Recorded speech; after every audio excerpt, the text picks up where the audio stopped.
kembali lagi bersama aku, Kak Cililin dalam pembahasan alur cerita alias spoiler dari film paling seru, paling keren sejagat raya. Apalagi kalau bukan Battle Tracks The Heaven. Nah, gak usah berlama-lama ya, kita akan lanjutkan ke episode 156 dengan hitungan mundur. 3, 2, 1. Di atas pegunungan hijau subur, sejumlah tokoh dari berbagai klan Gu, klan Lei, klan Yan, dan lainnya mengamati celah ruang yang sama dengan ketegangan. Mereka tahu bahwa batas waktu 3 tahun di makam surgawi berakhir hari ini dan kini menunggu hasil dari ujian keras tersebut. Satu persatu anggota klan mulai muncul dari celah ruang. Aura kekuatan mereka tampak meningkat pesat. Namun dua sosok tiba-tiba muncul dalam kondisi tak bernyawa, tergantung di udara. Hunya dan Hunli dari klan Hun, musuh bebuyutan klan Gu.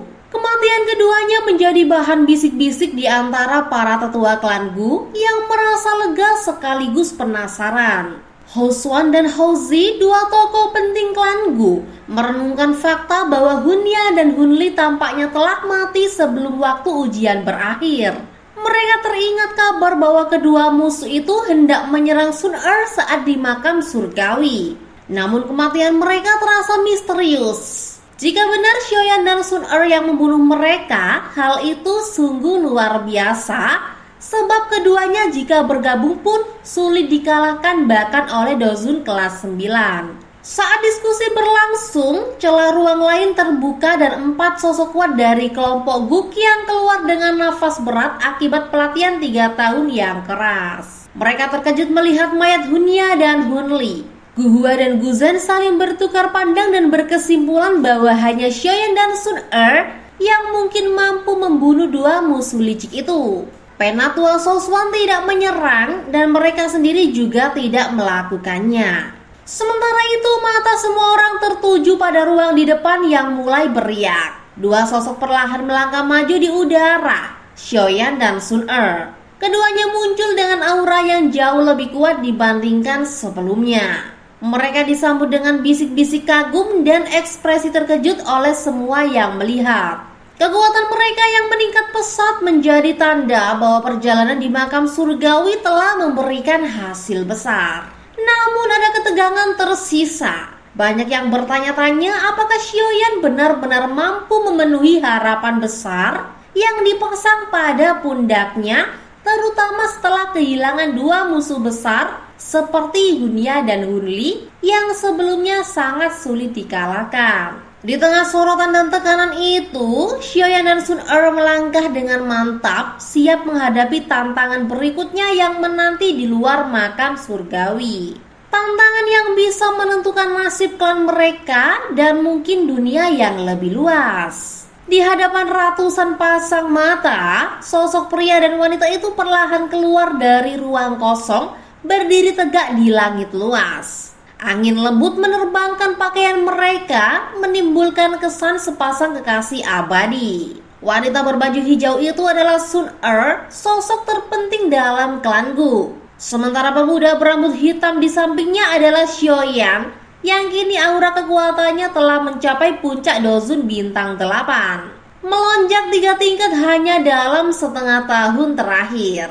Para tetua klan Gu terpanah. Mereka jarang melihat seseorang berkembang secepat Xiaoyan, apalagi hanya dalam 3 tahun di makam surgawi yang misterius. Salah satu tetua Tong Xuan bahkan teringat makam Xiao Xuan yang mungkin menjadi sumber peningkatan luar biasa ini. Sun Er dan Xiaoyan menikmati udara segar setelah lama terkurung di aula kuno. Namun pandangan mereka tertuju pada dua mayat yang masih menggantung di langit, Hunya dan Hunli. Dua sosok yang pernah menjadi ancaman serius. Tidak disangka mayat Hunya dan Hunli juga ikut dikirim keluar. Gumam Sun Er, alisnya terangkat.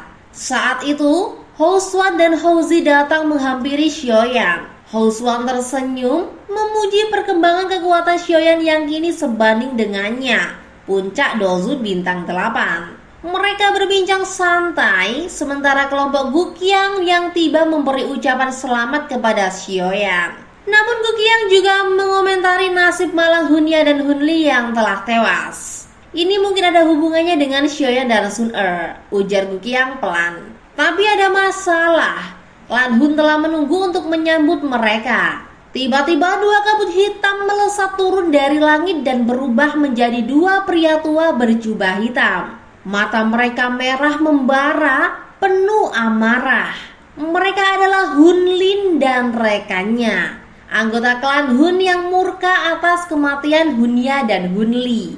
Kami tidak menyangka keduanya benar-benar mati di makam surgawi, bisik salah satu tetua Gu ketakutan. Hunlin dan rekannya saling bertukar pandang, lalu mengalihkan tatapan ke Xiaoyan dengan penuh kebencian.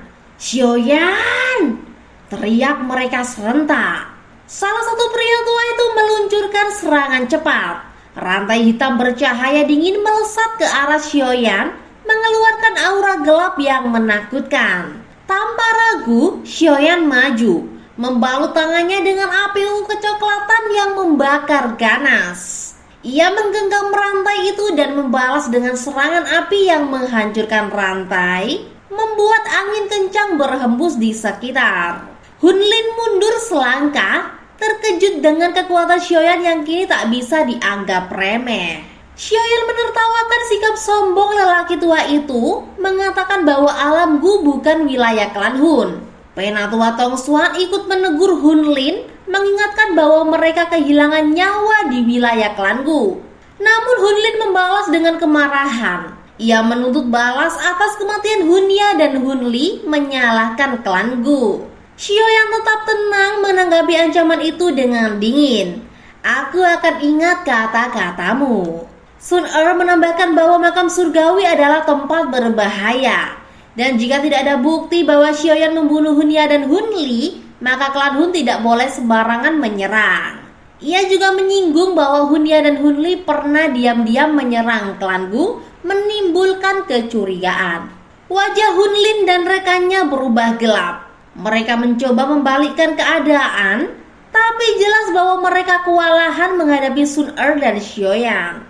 Klan Hun pasti akan membalas suatu saat, ancam Hunlin sebelum berubah menjadi bayangan hitam dan melesat pergi menuju pintu keluar alam Gu, membawa mayat dua orang itu. Xiaoyan mengawasi mereka dengan tatapan dingin. Ia lalu menyadari bahwa kelompok Xiaoyan tidak terlihat. Biasanya mereka menyisakan satu orang untuk menunggunya. Keningnya mengerut. Mungkinkah pavilion bintang jatuh mengalami masalah? Gumamnya penuh kekhawatiran. Elder Tong Xuan muncul di depan mereka. "Sun-er, kau baik-baik saja?" tanyanya. Sun-er menggeleng. Xiaoyan yang berdiri di sampingnya terlihat ragu lalu bertanya, "Penatua Tong Xuan, di mana kelompok Soisan sekarang?" "Mereka pergi 3 bulan setelah kau masuk makam surgawi. Mungkin kembali ke pavilion bintang jatuh. Mereka hanya pesan agar kau segera kembali setelah keluar," jawab Tong Xuan sambil berpikir. Xiaoyan mengerutkan kening. Ia menatap Sun-er. "Sepertinya ada sesuatu yang terjadi. Aku tidak akan lama di klan Gu. Kau ikut denganku?" Sun-er ragu, tapi sebelum dia bisa menjawab, Tong Xuan memperingatkan adanya masalah besar di klan Gu. "Apa yang terjadi?" tanya Sun-er dengan alis berkerut. Tong Xuan melirik Xiaoyan lalu berkata, "Wilayah Ling tiba-tiba ditutup." Xiaoyan dan Sun-er terkejut. Sun-er tampak semakin serius. "Ya, klan Ling, salah satu dari 8 klan kuno menghilang dari ruang. Para tetua yang disuruh menyelidiki tidak menemukan apapun. Wilayah Ling benar-benar tersembunyi." Jelas Tong Xuan wajahnya cemas. Sun-er bergumam, "Mereka pasti menghadapi masalah besar untuk melakukan ini. Mungkinkah bencana besar menimpa klan Ling?" Tong Xuan menjawab, "Meskipun klan Ling menurun selama bertahun-tahun, mereka masih sangat kuat. Bahkan, klan Gu akan kesulitan memaksa mereka menyembunyikan wilayah seperti ini. Jika benar bencana besar terjadi, kita harus waspada. Karena itu kau harus tetap di alam Gu." Sun-er tampak muram menyadari betapa seriusnya situasi ini. Ini pertama kalinya sebuah klan kuno menyegel wilayah mereka secara permanen. Xiaoyan berpikir serius. Ini bukan urusan manusia biasa. Jika bencana itu alami, tak masalah. Tapi kalau buatan manusia, ini serius. Malam itu, Shoyan berdiri di depan rumah bambu menatap bulan. Meski baru setengah tahun di dunia luar, 3 tahun di makam surgawi bersama Sun Er membuatnya terbiasa. Besok ia harus pergi dan entah kapan akan bertemu lagi. Tunggu. Suara lembut Sun Er membuatnya tersentak. Tangannya yang terlipat di belakang tiba-tiba terasa hangat oleh genggaman Sun Er. Gadis itu tersenyum manis dan berkata, "Shoyan, aku harus bicara sesuatu."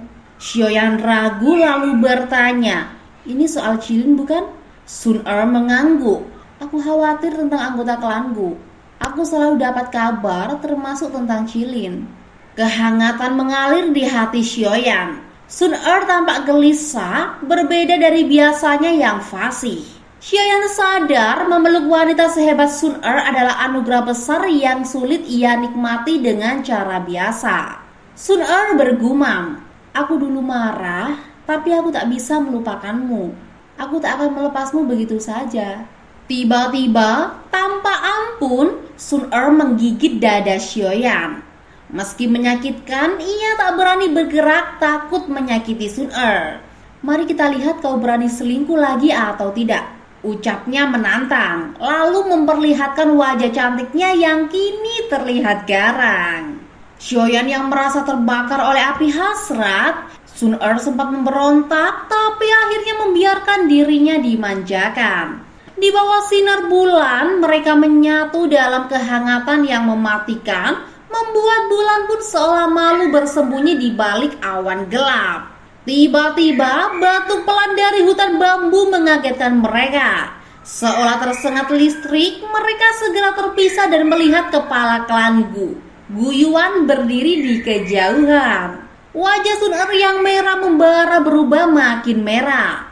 Ia mencubit pinggang Shoyan dengan keras lalu buru-buru menghilang ke kamarnya. Shoyan hanya bisa tersenyum getir. Ia meneguhkan hati menatap Gu Yuan dengan malu.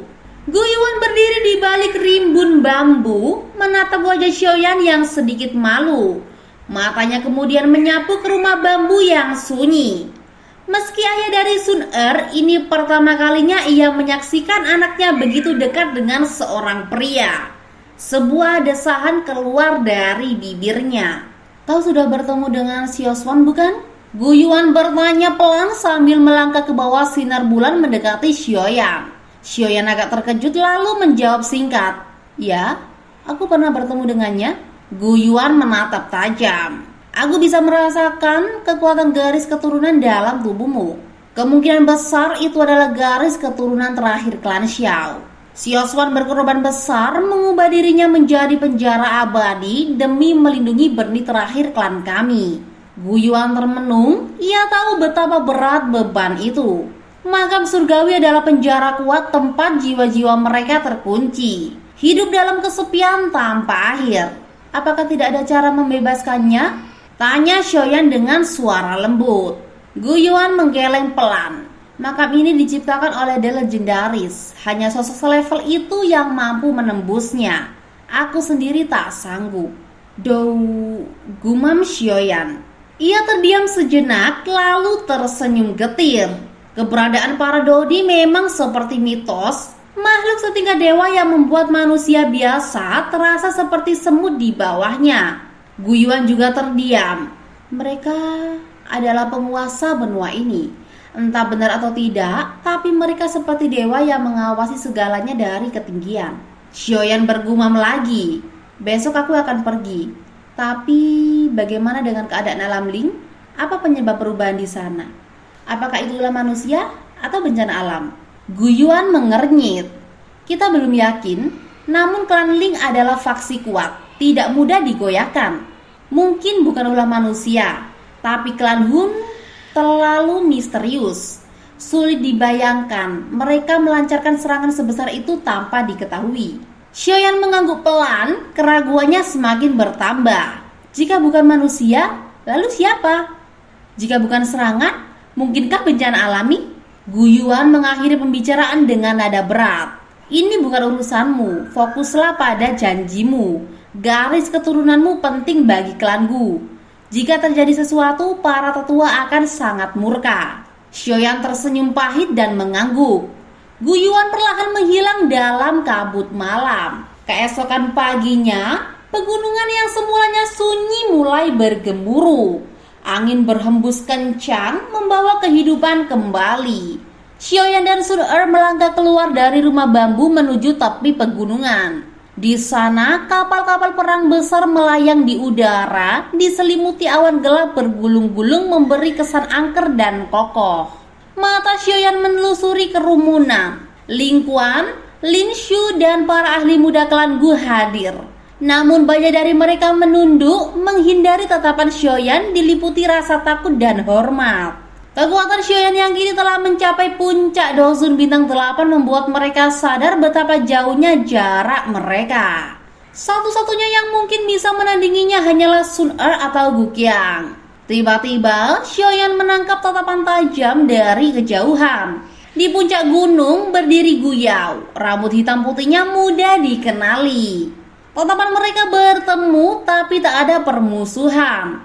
Gu Yao mengangguk pelan, acuh tak acuh. Xiaoyan sedikit terkejut lalu membalas dengan senyum dengan anggukan hormat. Gu Yao tampaknya telah bangkit dari kegagalannya yang dulu. Jika klan Gu membina pria itu dengan baik, masa depannya bisa cerah. Itu berarti satu masalah besar telah berkurang dari daftar kekhawatiran Xiaoyan. Tiba-tiba suara klakson kapal perang menggema, menandakan waktu keberangkatan. Saat semua bersiap, sosok Yao Xingji dari klan Yao muncul melayang di udara di depan Xiaoyan. Dengan nada dingin, Xiaoyan bertanya, "Ada apa?" Yao Xingji mengerutkan bibirnya kesal, tapi tak berani bersikap kasar di hadapan kekuatan Xiaoyan. Ia melemparkan sebuah token Gio Zamrud ke arah Xiaoyan. "Ini undangan untuk upacara klan Yao. Gurumu pasti akan datang. Dia mengerti maknanya meski tak menyukai klan kami." Xiaoyan menerimanya tanpa ekspresi, menyimpan Gio itu dalam cincin penyimpanannya. Ia hanya berkata singkat, "Terima kasih." Yao menangkupkan tinjunya. "Aku kalah darimu dalam alkimia. Semoga ada kesempatan lain." Setelah itu, Yao Xingji naik ke kapal perang dan menghilang. Xiaoyan termenung. Pesan ini akan disampaikan kepada guruku. Namun kehadiran beliau tergantung niatnya. Sun Er, waktunya sudah habis. Aku harus pergi.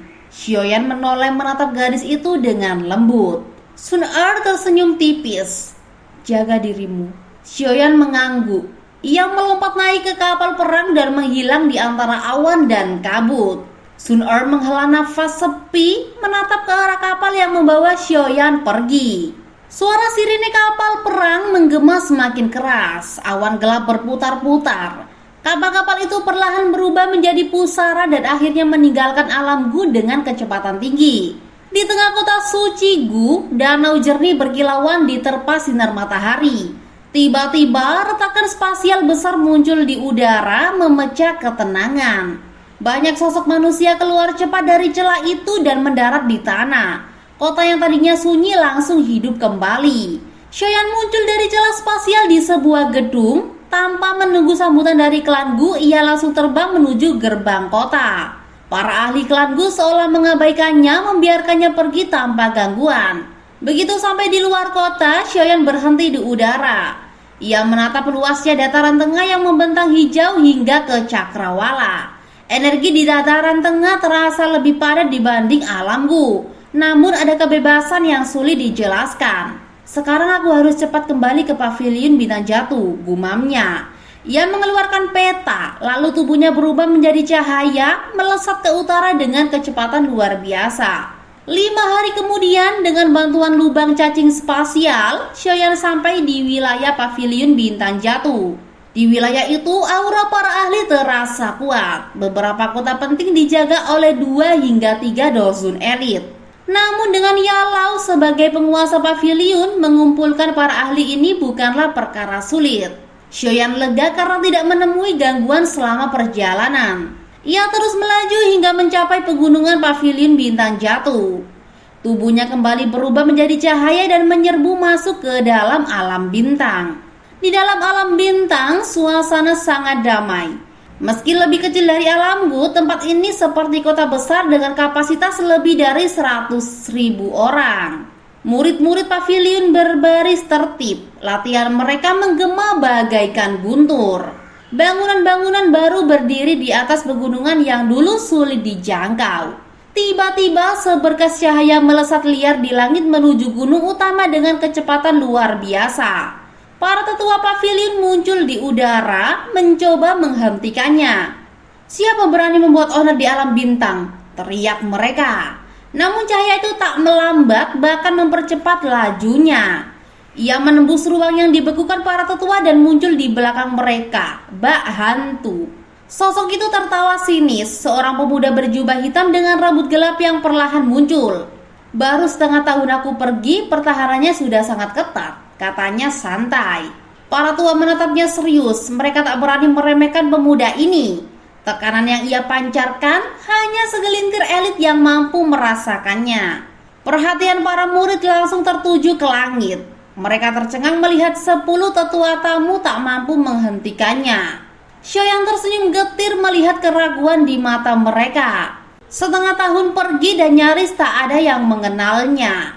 Tiba-tiba seorang tetua berlari dari gunung utama dan berteriak, "Itu kepala pavilion junior kita!"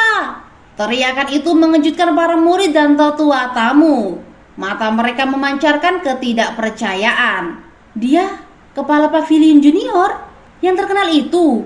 Kata orang dia juara pengumpulan pil dan dozun elit." Kerumunan bergumam ramai di bawah. Seorang tetua berjubah kuning pemimpin tetua tamu maju dengan hormat. Meski lebih tua, kekuatannya tak sebanding dengan prestasi Xiaoyan. Nada mereka sopan, tak ada sedikit pun kesan meremehkan. Xiaoyan membalas dengan senyum dan memandangi sekeliling. Pavilion bintang jatuh telah berubah besar-besaran. Dengan banyak ahli pelindung, bahkan klan Hun mungkin tak berani menyerang. Sekarang kekuatan pavilion setara atau bahkan melebihi sekte langit mendalam dan sekte 1000 bunga. Saat itu, ruang di belakang Xiaoyan bergetar dan sosok tua muncul. "Yalau, guru?" Xiaoyan membungkuk hormat. Para tetua tamu pun menyambut Yalau dengan hormat. Sosok misterius yang jarang muncul itu tersenyum menyambut murid kesayangannya. "Kau jadi lebih berbudaya sejak pulang dari alamku," canda Yalau. Ia menatap Xiaoyan dengan ekspresi puas. "Dalam setengah tahun kau naik dari dozun bintang 5 ke bintang 8. Perjalananmu membawa hasil luar biasa." Para tetua terperangah. Kenaikan kekuatan seperti itu nyaris mustahil. Xiaoyan tersenyum dan mengangguk. "Yuk kita turun, aku sudah lama menunggumu," ujar Yalau. Namun sebelum mereka bergerak, Xiaoyan bertanya dengan nada ragu, "Guru, apakah Dan yang lainnya belum kembali?" "Sudah, tapi mereka langsung pergi lagi," jawab Yalau. "Kemana mereka?" tanya Xiaoyan terkejut. "Itulah yang kutunggu untuk ku beritahukan padamu," jawab Yalau sambil menatapnya serius. "Mereka pergi ke Kekaisaran Jiama." Begitu mendengar nama itu, wajah Xiaoyan langsung berubah drastis. Nah, sampai situ dulu ya guys, biar makin penasaran. Hihihi. Tunggu kelanjutannya ya. Jangan lupa like, share, dan subscribe biar kalian gak ketinggalan update kisah cinta, kultivasi, dan chaos di dunia Battle Trade the Heaven. Sampai jumpa dan salam spoiler dari Kak Cililin, si pengabdi alur cerita dan pengendali spoiler sejati.